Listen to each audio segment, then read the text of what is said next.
নমস্কার। এক প্রতিবেদন নিয়ে এলাম। বন্ধুরা, আজকের ভিডিওতে আমরা জানাবো, যদি কোনো মিথ্যা মামলায় আপনার নাম জড়িয়ে যায় তাহলে আপনারা কি করবেন। প্রথমত বলবো, শান্ত থাকুন। আপনার প্রমাণপত্র, আপনি কোথায় ছিলেন ওই দিন, ঘটনার সময় এবং তারিখে, সেটা ঠান্ডা মাথায় জোগাড় করুন। যদি পুলিশ আপনাকে হ্যারেস করার সম্ভাবনা থাকে তাহলে আপনি আগাম জামিন কিংবা অ্যান্টিসিপেটরি বেলের জন্য যেতে পারেন। আপনার নাম এফআইআর এ আসা মানে আপনি অপরাধী নয়।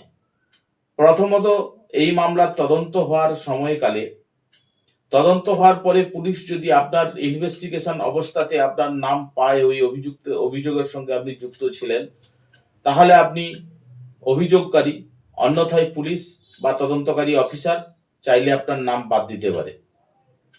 দ্বিতীয় কথা বলবো, কোনোভাবে তদন্তকারীর দ্বারা আপনার নাম এসে গেলেও আপনি এই অভিযোগের মূলে, এফআইআর এর মূলে আপনি হাইকোর্টে কোনো ভালো ফৌজদারি লয়ারের সঙ্গে যোগাযোগ করে এই এফআইআর থেকে আপনার নাম বাদ দেওয়ার জন্য আপনি কোয়াশ ফাইল করতে পারেন। এই কোয়াশ হওয়ার পরে আপনি যদি ওই অভিযোগে সময়কালে যুক্ত না থাকেন, এই অভিযোগ থেকে আপনার নাম সম্পূর্ণরূপে বাদ যাবে